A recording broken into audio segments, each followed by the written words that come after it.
Here is the president now. He's been in New Orleans for a couple of hours. He's speaking in this park named for Andrew Jackson. I'm speaking to you from the city of New Orleans, nearly empty, still partly underwater, and waiting for life and hope to return. Eastward from Lake Pontchartrain, across the Mississippi coast, to Alabama and to Florida, millions of lives were changed in a day by a cruel and wasteful storm.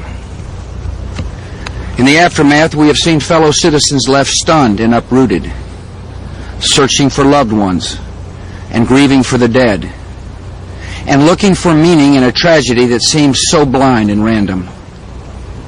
We've also witnessed the kind of desperation no citizen of this great and generous nation should ever have to know. Fellow Americans calling out for food and water. Vulnerable people left at the mercy of criminals who had no mercy. And the bodies of the dead lying uncovered and untended in the street. These days of sorrow and outrage have also been marked by acts of courage and kindness that make all Americans proud. Coast Guard and other personnel rescued tens of thousands of people from flooded neighborhoods.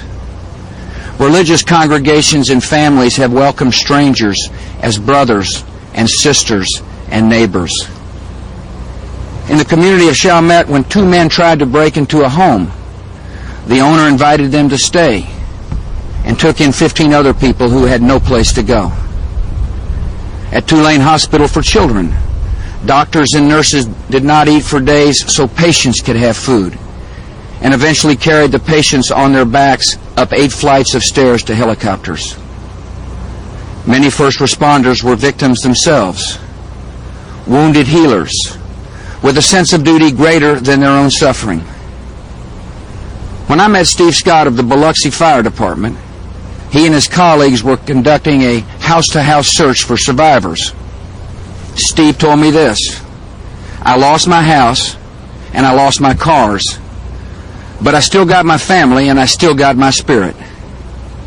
Across the Gulf Coast, among people who have lost much and suffered much and given to the limit of their power, we are seeing that same spirit, a core of strength that survives all hurt, a faith in God no storm can take away, and a powerful American determination to clear the ruins and build better than before. Tonight, so many victims of the hurricane and the flood are far from home and friends and familiar things. You need to know that our whole nation cares about you, and in the journey ahead, you're not alone. To all who carry a burden of loss, I extend the deepest sympathy of our country. To every person who has served and sacrificed in this emergency, I offer the gratitude of our country. And tonight, I also offer this pledge of the American people. Throughout the area hit by the hurricane, we will do what it takes. We will stay as long as it takes to help citizens rebuild their communities and their lives.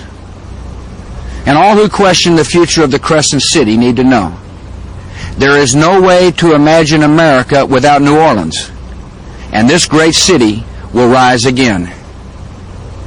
The work of rescue is largely finished. The work of recovery is moving forward. In nearly all of Mississippi, electric power has been restored. Trade is starting to return to the port of New Orleans, and agricultural shipments are moving down the Mississippi River.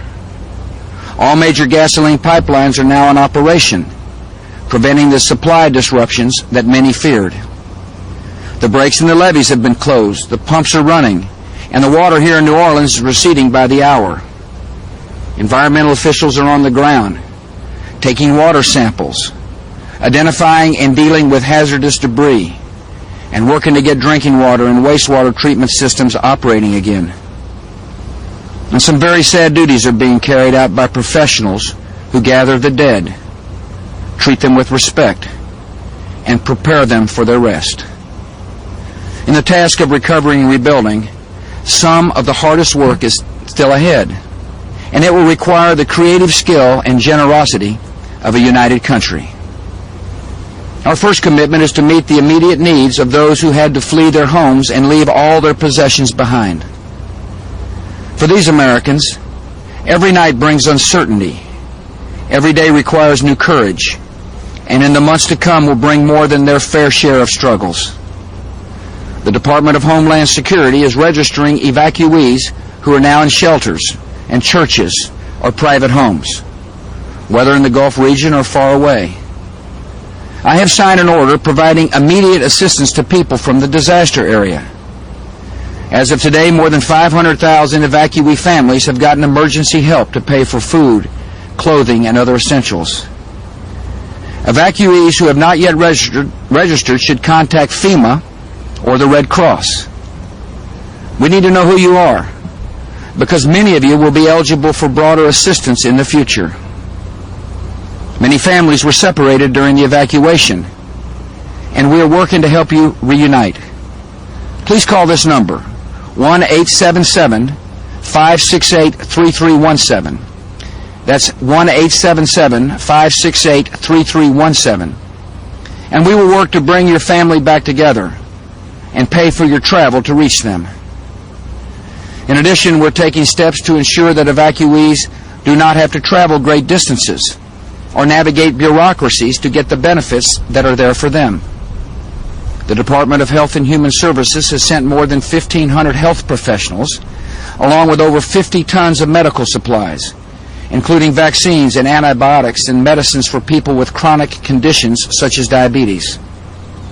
The Social Security Administration is delivering checks. The Department of Labor is helping displaced persons apply for temporary jobs and unemployment benefits.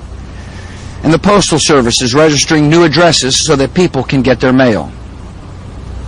To carry out the first stages of the relief effort and begin rebuilding at once, I have asked for, and the Congress has provided, more than $60 billion. This is an unprecedented response to an unprecedented crisis, which demonstrates the compassion and resolve of our nation. Our second commitment is to help the citizens of the Gulf Coast to overcome this disaster, put their lives back together, and rebuild their communities. Along this coast, for mile after mile, the wind and water swept the land clean. In Mississippi, many thousands of houses were damaged or destroyed. In New Orleans and surrounding parishes, more than 250,000 houses are no longer safe to live in. Hundreds of thousands of people from across this region will need to find longer-term housing. Our goal is to get people out of the shelters by the middle of October. So we're providing direct assistance to evacuees that allows them to rent apartments, and many are already moving into places of their own. A number of states have taken in evacuees and shown them great compassion, admitting children to school and providing health care. So I will work with the Congress to ensure that states are reimbursed for these extra expenses. In the disaster area and in cities that have received huge numbers of displaced people, we're beginning to bring in mobile homes and trailers for temporary use. To relieve the burden on local health care facilities in the region, we're sending extra doctors and nurses to these areas. We're also providing money that can be used to cover overtime pay for police and fire departments while the cities and towns rebuild. Near New Orleans and Biloxi and other cities, housing is urgently needed for police and firefighters, other service providers, and the many workers who are going to rebuild these cities. Right now, many are sleeping on ships we have brought to the port of New Orleans, and more ships are on their way to the region.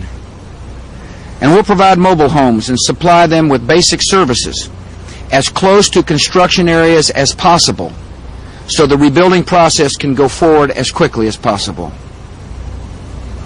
And the federal government will undertake a close partnership with the states of Louisiana and Mississippi, the city of New Orleans, and other Gulf Coast cities so they can rebuild in a sensible, well-planned way. Federal funds will cover the great majority of the costs of repairing public infrastructure in the disaster zone, from roads and bridges to schools and water systems. Our goal is to get the work done quickly, and taxpayers expect